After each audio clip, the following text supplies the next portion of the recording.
Graça e paz, amados e amadas no Senhor. Quero agradecer a Deus pela oportunidade e possibilidade que me dá de poder estar aqui compartilhando um pouquinho a respeito da palavra com os irmãos. Quero agradecer também à pastora Virgínia pelo convite. E para hoje, a minha responsabilidade é falar um pouquinho com os irmãos a respeito de famílias que guardam a Arca da Aliança, são famílias abençoadas. E para isso eu quero convidar os irmãos a abrirem a Bíblia no texto de 2 Samuel. Vamos ler o capítulo 6, do versículo 6 ao versículo 12. 2 Samuel, no capítulo 6, versículo 6 ao 12. Diz assim a palavra do Senhor. E chegando à ira de Nacon, estendeu Uzá a mão à arca de Deus e pegou nela, porque os bois a deixavam pender.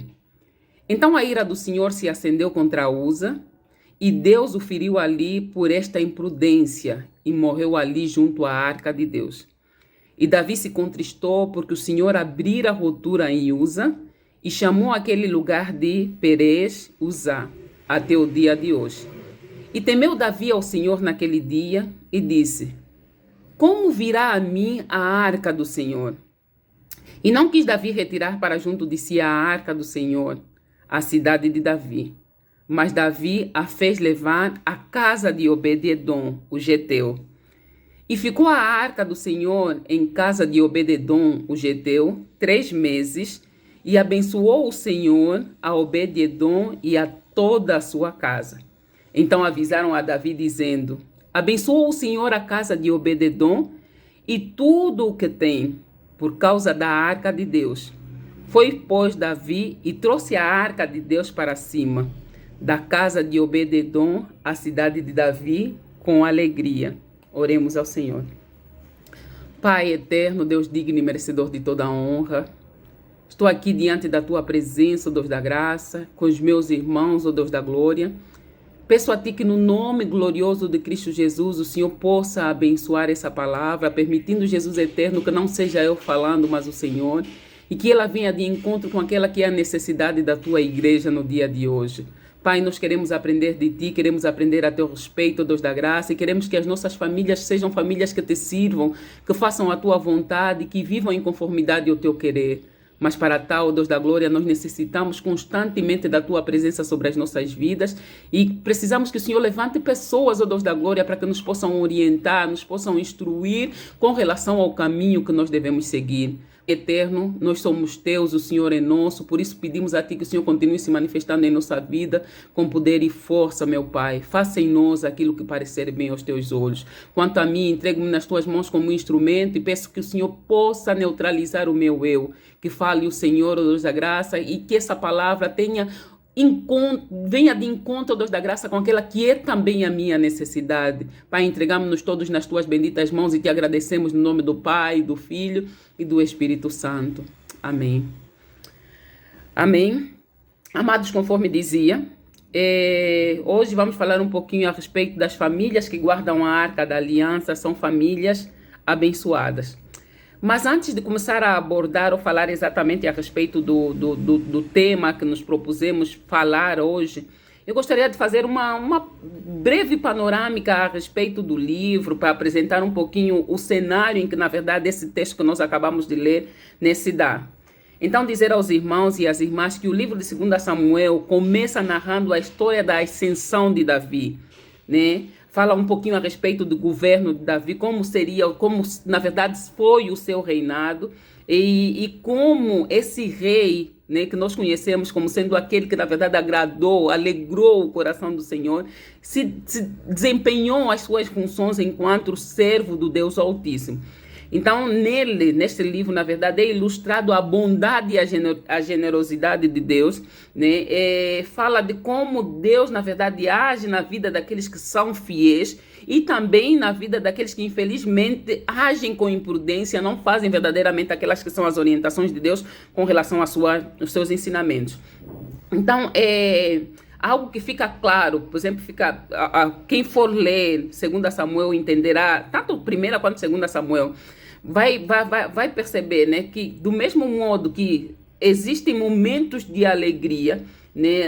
Vamos supor, nós estamos a falar um pouquinho a respeito de Davi, da retirada da arca, da casa de Abinadab, né? Há algo que acontece que, na verdade, entristece, né? Não só o coração de Deus, mas também entristece as pessoas que estavam ao redor, dentre elas Davi. Quando Davi vai à casa de Abinadab, no sentido de retirar a arca da casa de Abinadab, ele, infelizmente, ao invés de fazer conforme as orientações do Senhor, ele, por ele mesmo, orienta os homens que com ele estavam, né, a fazerem de forma completamente diferente. Deus havia orientado que quem devia levar a arca seriam os levitas, ou então quem podia... Eu gostaria de fazer uma breve panorâmica a respeito do livro, para apresentar um pouquinho o cenário em que, na verdade, esse texto que nós acabamos de ler, né, se dá. Então, dizer aos irmãos e às irmãs que o livro de 2 Samuel começa narrando a história da ascensão de Davi, né? Fala um pouquinho a respeito do governo de Davi, como na verdade foi o seu reinado, e como esse rei, né, que nós conhecemos como sendo aquele que na verdade agradou, alegrou o coração do Senhor, se desempenhou as suas funções enquanto servo do Deus Altíssimo. Então, neste livro, na verdade, é ilustrado a bondade e a generosidade de Deus, né? Fala de como Deus, na verdade, age na vida daqueles que são fiéis e também na vida daqueles que, infelizmente, agem com imprudência, não fazem verdadeiramente aquelas que são as orientações de Deus com relação aos seus ensinamentos. Então, algo que fica claro, por exemplo, quem for ler 2 Samuel entenderá, tanto 1 quanto 2 Samuel, vai perceber, né, que do mesmo modo que existem momentos de alegria, né, vamos supor, nós estamos a falar um pouquinho a respeito de Davi, da retirada da arca, da casa de Abinadab, né? Há algo que acontece que, na verdade, entristece, né, não só o coração de Deus, mas também entristece as pessoas que estavam ao redor, dentre elas Davi. Quando Davi vai à casa de Abinadab, no sentido de retirar a arca da casa de Abinadab, ele, infelizmente, ao invés de fazer conforme as orientações do Senhor, ele, por ele mesmo, orienta os homens que com ele estavam, né, a fazerem de forma completamente diferente. Deus havia orientado que quem devia levar a arca seriam os levitas, ou então quem podia tocar na arca só podiam ser os sacerdotes. Mas o que Davi faz? Davi manda preparar 2 bois lá e colocam a arca sobre os bois. Chega um determinado momento em que os bois tropeçam e usa na tentativa de segurar a arca, aparentemente um bem que ele ia fazendo, na tentativa de segurar a arca. Ele coloca as mãos e Deus, de forma severa, né, mata-o ali mesmo. Primeiro diz que Deus o feriu, né? Mas ali onde ele foi ferido já não levantou. A Bíblia narra que ele foi morto naquele lugar, né? Então, o que nós podemos perceber? Que este livro mostra, né, na verdade, a tristeza e a tragédia que acompanham aqueles que violam aquelas que são as orientações de Deus. Então, do mesmo modo que quem obedece, quem cumpre, quem faz a vontade de Deus recebe algumas benesses, aqueles que não o fazem, na verdade, recebem algumas sanções, e sanções que são muito penosas, né? Dentre essa que nós podemos observar com relação ao que aconteceu na vida de Uza. Então, neste livro ainda podemos perceber, né, que a todos aqueles que, na verdade, cometem erros ou que alteram de forma drástica aquelas que são as orientações do Senhor, também sofrem penalizações drásticas. E a penalização sofrida por aquele que tentou tocar, aparentemente, na arca, foi simplesmente a retirada da vida. E o que acontece quando nós agimos dessa forma? Existem consequências que atingem a nós e atingem também aqueles que estão ao nosso redor. Então, significa dizer que quando nós fazemos o bem, então o bem se reflete também para aqueles que estão próximos de nós. Mas quando nós agimos de forma errada, as consequências dos nossos erros também se refletem sobre a vida daqueles que estão ao nosso redor. Então, Davi é lembrado como o maior rei da história de Israel. Ele é lembrado, ele é conhecido como sendo aquele que, na verdade, foi o homem, é o homem segundo o coração de Deus. Então, graças à fidelidade de Davi, o Senhor o abençoou e o honrou. Davi foi fiel, Davi fez coisas esplêndidas, mas também errou em muitos momentos. E nós sabemos que quando ele errou, o povo sofreu as consequências dos seus erros. E ele e a sua família também sofreram as consequências dos erros que ele havia cometido. Então, graças à fidelidade de Davi, né, o Senhor o abençoou, o Senhor o honrou. Contudo, meus amados e minhas amadas irmãs, nós lemos em 2 Samuel, né, que até os justos podem cair se forem, né, negligentes, se não forem diligentes com relação àquelas que são as orientações de Deus, em cumprir com aqueles que são os mandamentos do Senhor, com aquelas que são as orientações do Senhor. É o que percebemos ao ler, né, o 2 Samuel, exatamente no capítulo 6. Vai dizer que Davi reuniu os melhores guerreiros de Israel, e fala exatamente o número, foram 30.000 homens ao todo, que ele reuniu para quê? Para irem à casa de Abinadab, pegar a arca e levarem a arca, então, para Israel. Só que, ao se dirigirem à casa, apesar de Davi oferecer sacrifícios e dançando, o povo ir louvando tal, ele e todos os que o acompanharam, a Bíblia vai dizer que eles partiram de Baala, em Judá, para buscar a arca de Deus, né? Quando eles quando eles levavam a arca, né, o nome do Senhor, essa era a orientação, na verdade, devia ser invocado. Por quê? Porque o Senhor estava entronizado entre querubins. Então, o nome do Senhor, as pessoas deviam ir, de fato, dançando, deviam ir louvando, deviam ir engrandecendo o nome do Senhor, mas deviam também ter reverência, né, a esse Deus que estavam ali a adorar. Então, Davi, na concepção dele, fez o melhor que podia. Mas quando nós vamos ler o que a Bíblia narra, o que a Bíblia fala, perceberemos que, apesar por ele mesmo que tinha feito o seu melhor, aos olhos de Deus ele não agiu de forma correta. Aos olhos de Deus, amados, ele não agiu de forma correta. Por que ele não agiu de forma correta? Porque haviam orientações que deviam ser cumpridas quando, né, o manuseio da arca. Como é que a arca devia ser levada, como é que ela devia ser tocada, quem podia tocar e quem podia levar. Então, apesar de Davi ter feito o melhor na concepção dele, ainda assim, na concepção de Deus, não era o melhor, não era aquilo que Deus havia orientado. Então, meu amado e minha amada irmã, eu visualizei alguns problemas dos quais eu gostaria de salientar aqui para os irmãos.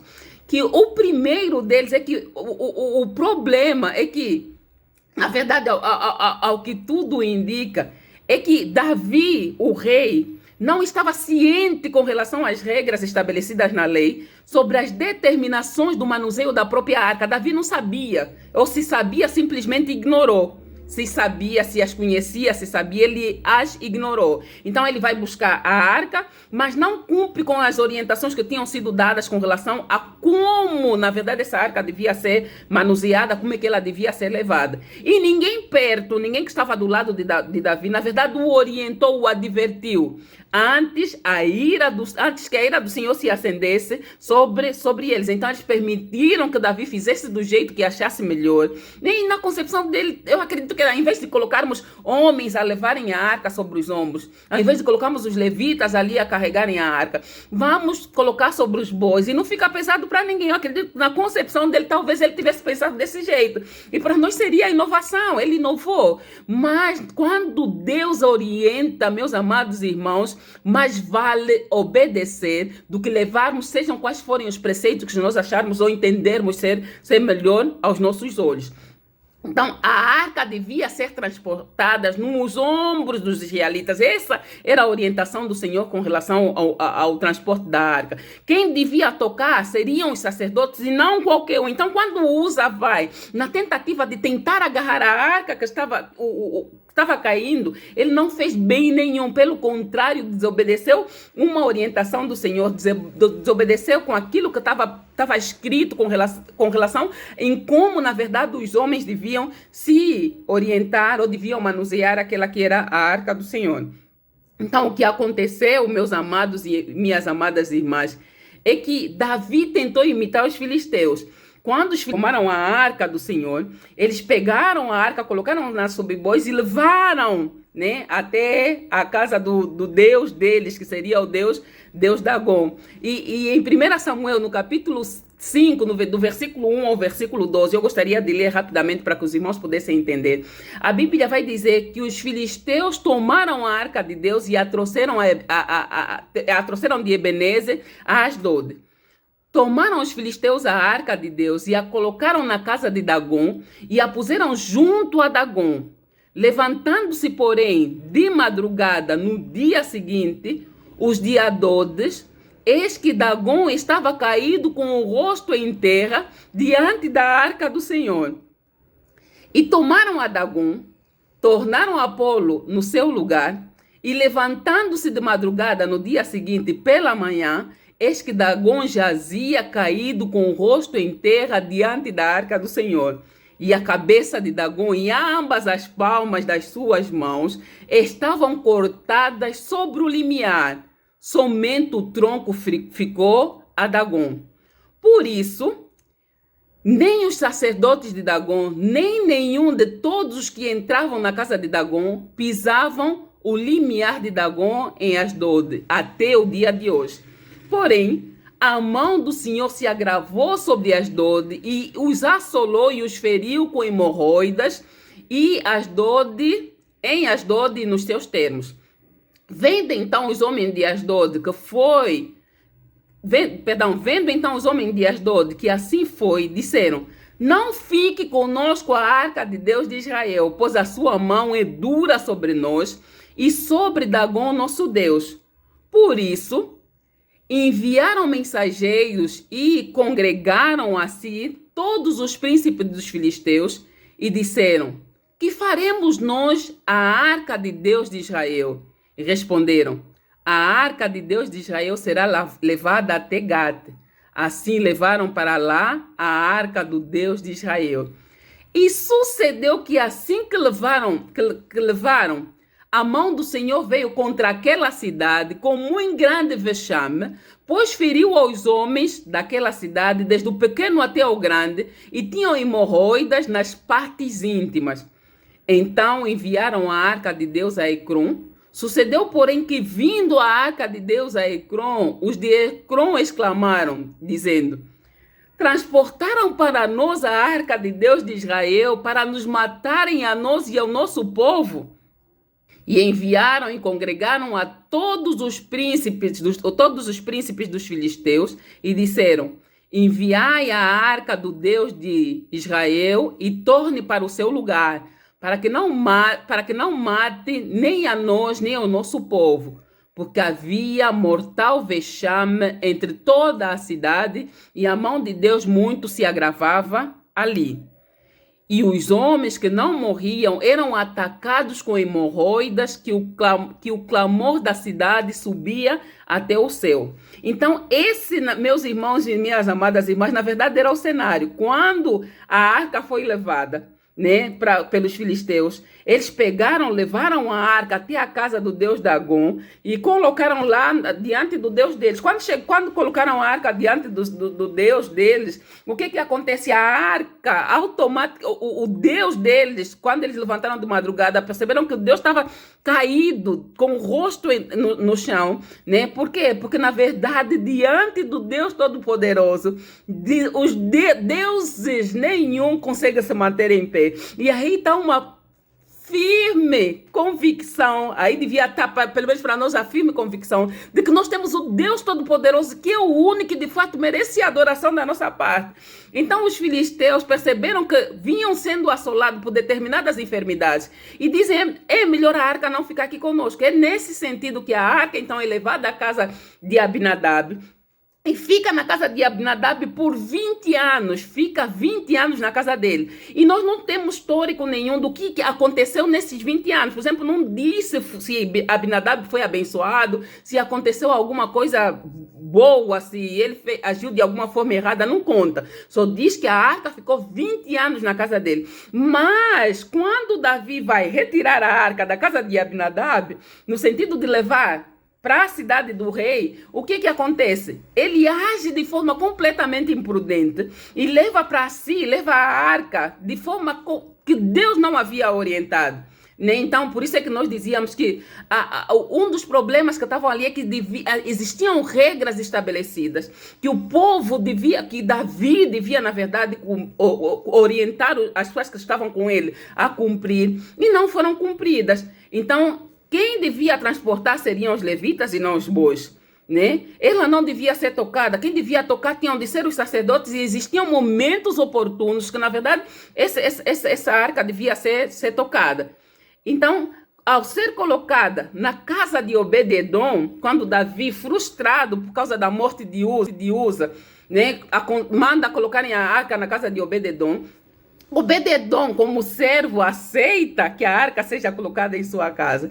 E ao ser colocada na casa dele, a Bíblia narra que ficaram 3 meses na casa de Obed-edom. E o que acontece é que ele foi abençoado. Não só a casa dele, mas todos os que estavam ao redor de Obed-edom foram abençoados. E as pessoas perceberam, ao perceberem isso, então levam a Davi: olha, a arca está na casa de Obed-edom há 3 meses. E nesses 3 meses que a arca está em sua casa, ele tem sido abençoado. Não só ele e os seus, na verdade, estão sendo abençoados.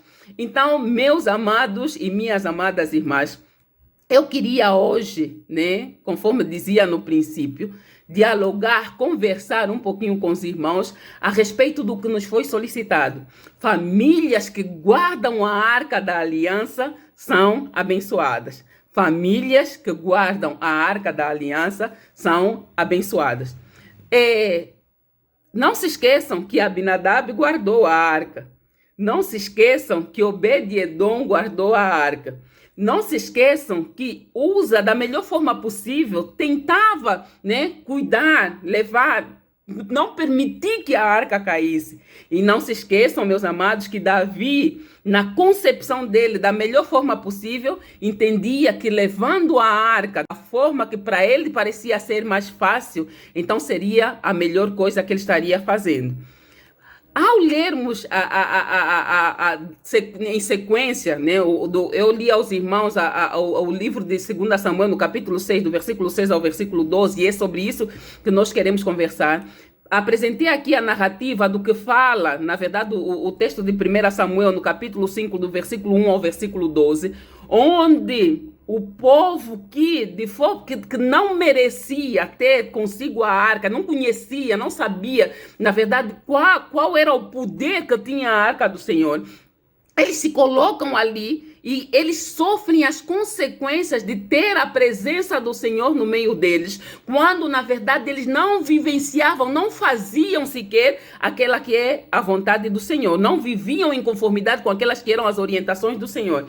Então, o que nós podemos perceber é que Obed-edom tratou a presença de Deus da forma de vida. A arca na casa dele, simbolizando a presença do Senhor naquele lugar. Ele cuidou, ele tratou da melhor forma possível. E Deus honrou aquele homem que recebeu a arca em sua casa. Porque eu acredito que depois da morte de Uza, né, ninguém, se calhar poucos aceitariam receber. Até mesmo o rei se recusou a continuar levando a arca. Então fez o quê? Vai lá para a casa de Obed-edom. Mas Obed-edom recebe e ele cuida, ele tratou, ele honrou, ele agradeceu pela presença de Deus na sua casa. E Deus o honrou. Então, eu quero com isso dizer, meus amados irmãos e minhas amadas irmãs, que quando nós levamos as coisas de Deus de qualquer forma, de qualquer maneira, não significa dizer que a gente vai ser abençoado. O fato de você, nós irmos para a igreja em todas as atividades, em todos os cultos, e vivemos uma vida completamente contrária àqueles que são os ensinamentos de Deus, não significa dizer, irmãos, que nós vamos granjear as bênçãos que Deus, na verdade, tem para a nossa vida. Porque a orientação que Deus nos dá é que nós vivamos e façamos constantemente aquela que é a sua vontade. E isso é contínuo, não é faça a minha vontade e hoje, amanhã já não faça.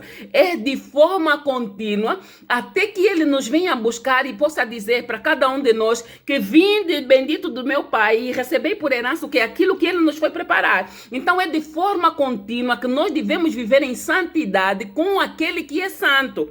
Né? Então as coisas de Deus, aquilo que é o que Deus entregou nas nossas mãos para que nós pudéssemos cuidar, para que nós pudéssemos levar, não deve ser cuidado nem levado de qualquer maneira. O mover de Deus se faz sentir de forma positiva na vida daqueles que são reverentes à sua presença e à sua vontade. O mover de Deus, meus amados irmãos e irmãs, se faz sentir de forma positiva na vida daqueles que são reverentes e que cumprem com aquelas que são as instruções, que são as orientações de Deus para a vida de cada um. Então devemos todos os dias trazer Cristo para o centro da igreja, para o centro da nossa vida. Se eu sou parte dessa igreja, se eu sou membro da igreja de Cristo, Cristo deve ser o centro da minha vida, deve ser o centro da tua vida, deve ser o centro da nossa vida. Então Cristo não deve ser vivenciado só na igreja, no domingo, no sábado, na terça ou em qualquer outra atividade, mas eu, em qualquer lugar onde estiver, a minha vida deve refletir Cristo. A minha vida, meu amado e minha amada irmã, deve ser Cristo. Então, da mesma forma que nós devemos trazer Cristo em nossas pregações, meus amados irmãos, e é isso que nós temos lutado nos últimos dias, porque mal falamos a respeito desse que é o centro, que é o motivo da pregação, meus amados irmãos. Devemos trazer também Cristo para o centro da vida de cada um. Ele deve ser, meu amado e minha amada irmã, o centro, a referência a ser ministrada, a ser pregada, a ser falada, a ser vivenciada todos os dias da nossa vida. Então a obra que é de Deus tem de ser feita da maneira de Deus e não da maneira dos homens. Não tem de ser a minha vontade a ser feita, é a vontade do Senhor. E Deus deixou regras, deixou orientações para que, na verdade, a sua vontade pudesse ser feita. E onde é que ele deixou essas orientações? Aonde é que ele deixou essas regras? Na sua palavra tem orientações para que... E ela não se ultrapassa. Ultimamente nós temos ouvido muitas pregações de pessoas que, de forma imprudente e sem sabedoria, visam e continuam alastrando que a palavra de Deus está ultrapassada. Ela não se ultrapassa, irmão. Nós sim, mas a palavra de Deus ela não se ultrapassa, ela não passa e ela não se perde sequer. Ela tem orientações para todas as épocas. E quem vivencia de fato aquelas que são as orientações do Senhor, ele vive e ele percebe que ela é atual, tão atual quanto o Senhor, ou devia ser o Senhor em nossas vidas. Então, devemos trazer Cristo para o centro da nossa vida. E quem tem Cristo no centro da sua vida, não vivencia Cristo na igreja, só e somente ele vive Cristo 24 sobre 24 horas. Então, no seu trabalho, ele faz diferença porque ele é um cristão. Na igreja, ele faz diferença porque de fato ele é um cristão. Na rua, ele faz diferença porque de fato ele é um cristão. Em casa, ele faz diferença porque de fato ele ou ela é uma cristã ou um cristão. Então, dizia, meus amados irmãs e irmãos, que a palavra, que a obra de Deus não deve ser levada de qualquer maneira. A palavra, a obra do Senhor não deve ser levada de qualquer maneira, né? Porque Deus nos dá orientações de como, na verdade, nós devemos e precisamos cumprir com aquelas que são as suas orientações. Então, a bênção, meu amado irmão e minha amada irmã, está em ter Deus no centro das nossas vidas. É abençoado aquele que tem o Senhor como sendo o Senhor da sua vida, que vive em conformidade com seus ensinamentos, e é amaldiçoado aquele que infelizmente não faz a vontade do Senhor, né? Até pode pregar, pode falar, mas nós vemos nas práticas que as obras que são manifestas na vida dessa pessoa são obras completamente satânicas, que não tem nada a ver com aquele que é o Deus de amor, que é o Deus da vida, que é o Deus da verdade. Então, ser amaldiçoado, meu amado irmão e minha amada irmã, ter uma casa amaldiçoada, meu irmão e minha irmã, é infelizmente não ter Deus, não ter Cristo como sendo o centro deste lar, desta casa, desta família e desta pessoa. Então a maldição não significa, na verdade, não ser pobre, ser amaldiçoado e, infelizmente, não ter Deus como sendo o centro da tua vida, ser Deus o guia da tua vida, ser Deus o orientador número 1 das coisas que você faz. Então, o povo, o cristão, a cristã, deve ansiar, né? Deve desejar a presença de Deus em sua vida. Nós devemos desejar a presença de Deus em nossas vidas, meus amados e minhas amadas irmãs. Então, diante do poder de Deus, todo o poder diabólico é destruído. E com o Deus Dagon, a gente vê isso, né? Diante da arca do Senhor, ele cai, ele é derrubado, né? E aquele povo sofre as consequências de um povo completamente sem orientação nenhuma de Deus.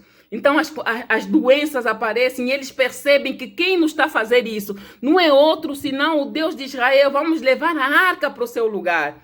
Mas infelizmente, quando Davi devia cumprir, devia obedecer, ele leva completamente de forma errada. Mas ele se retrata. Ele se retrata. E quando se retrata, cada passo, deram 6 passos, Davi oferecia sacrifício e ele saía dançando enquanto oferecia sacrifício. Ele dançava, louvavam e dessa vez levaram a arca da forma correta. Não mais em cima de bois, mas diante dos ombros dos levitas, conforme o Senhor os havia orientado. Então, ter a arca, na verdade, significa dizer ter a presença de Deus na vida do seu povo, no centro da vida de cada um, daqueles que dizem, de fato, servir a Deus. Então, ter a arca significa ter o poder de Deus na vida de cada um daqueles que o servem. Quando nós olhamos para Uza, por exemplo, ele tocou na arca e morreu. Obed-edom recebeu a arca e foi abençoado. Não foi ele só o abençoado. Com a morte de Uza, o povo todo sofreu, o povo temeu. E eu acredito que através daquele momento Davi percebeu que ele havia feito de forma completamente errada. Mas Deus não o abandona. Quando Deus abençoa Obed-edom, ele mostra na verdade que o que Deus quer não é abençoar uma casa, não é abençoar uma família. Mas Deus queria abençoar todo Israel, meu amado irmão. É o que o Senhor quer fazer conosco, abençoar todo o seu povo, todos aqueles que se prostram diante da sua presença. Então, se um tocou de forma errada e morreu, outro recebeu a arca da forma correta e foi abençoado. Então, Uza é mencionado como aquele que morre, né? Então, significa dizer que todos aqueles que levarem de forma leviana aquela que é a vontade, que são as orientações de Deus, que é a obra do Senhor, pode consequência não é outra senão a morte. Mas aqueles que fazem da forma correta e que almejam estar com o rei no futuro, fazendo as coisas da forma certa, não é mérito nosso. Senhor, meu amado irmão, minha amada irmã, te recompensará. E a recompensa que ele tem para cada um de nós não é outra senão a vida. Ele é vida e ele nos garante vida, e vida em abundância. Então, o que havia feito, o que Davi, na verdade Obed-edom fez de extraordinário? Não fez nada. Quem é o extraordinário aí não é outro senão Deus. É Deus que se manifestou na vida desse homem, é Deus que tem um propósito para a vida de cada um de nós, de cada uma de nós, minhas amadas e meus amados irmãos. Então, a orientação é, para hoje, né? Se você quiser que a tua família guarde de fato a arca da aliança, não viva em conformidade com os ensinamentos que o mundo te dá, mas viva em conformidade com aqueles que são os ensinamentos do Senhor para a tua vida. A arca simbolizava a presença do Senhor. Como é que você tem vivido esta vida na presença de Deus? Será que tens feito verdadeiramente aquelas que são as orientações de Deus para a tua vida? Ou tens vivido uma vida aparente na frente dos irmãos? E se for na tua casa, os teus filhos, as tuas filhas, a tua esposa, o teu esposo, os teus irmãos dirão: esse não tem nada a ver com um cristão. Irmãos, irmãs, os olhos do mundo estão postos sobre nós. E a forma com que nós vivenciamos aquelas que são as orientações de Deus, ainda que na igreja os nossos irmãos não percebam, mas os de fora perceberão se de fato os frutos que nós damos são frutos dignos, ou então são frutos que simplesmente nos levarão para a morte. São frutos que simplesmente nos garantirão a morte e não a vida. Por isso eu te convido, meu amado irmão e minha amada irmã, a viver em conformidade com a presença do Senhor. Quem vive, quem faz a vontade do Senhor, quem cumpre com aquelas que são as suas orientações, então crê de fato que Cristo não é outro, senão aquele que de fato é o caminho. E aquele que é o caminho, ele veio te mostrar como é que você deve viver, como é que eu devo viver, como é que nós devemos viver na sua presença. Vivamos em conformidade com aqueles que são os ensinamentos do Senhor. Só assim, meu amado irmão, minha amada irmã, há de se cumprir em nós aquilo que é, aquela que é a palavra do Senhor. E no final ele dirá: vinde, bendita do meu Pai. Vinde, bendito do meu Pai. Por quê? Porque você viveu em conformidade com aquele que são os seus ensinamentos. Então tenha Cristo como sendo o centro da tua vida. Tenha o Senhor como sendo o centro da tua vida. Não na aparência, mas viva na essência aquilo que é o amor de Deus para com cada um de nós. Que Deus, o nosso Deus, possa abençoar. Que Deus permita que nós todos os dias aprendamos a seu respeito e vivamos em conformidade com aquele que são os seus ensinamentos para a vida de cada um de nós. Meu irmão, a minha oração no dia de hoje é que Deus seja a presença constante seja a presença constante em nossas vidas. Que nós não vivenciamos Cristo por aparência, mas que vivenciamos que o nosso falar seja Cristo, que o nosso andar seja Cristo, que o nosso respirar seja Cristo, que o nosso olhar seja Cristo, que o nosso pensar seja Cristo, que o nosso viver seja Cristo. Que este Cristo que morreu na cruz por mim, por ti e por nós, nos possa abençoar no dia de hoje. Que a presença dele seja uma realidade na tua vida, na minha e na nossa vida. Deus nos abençoe. Amém.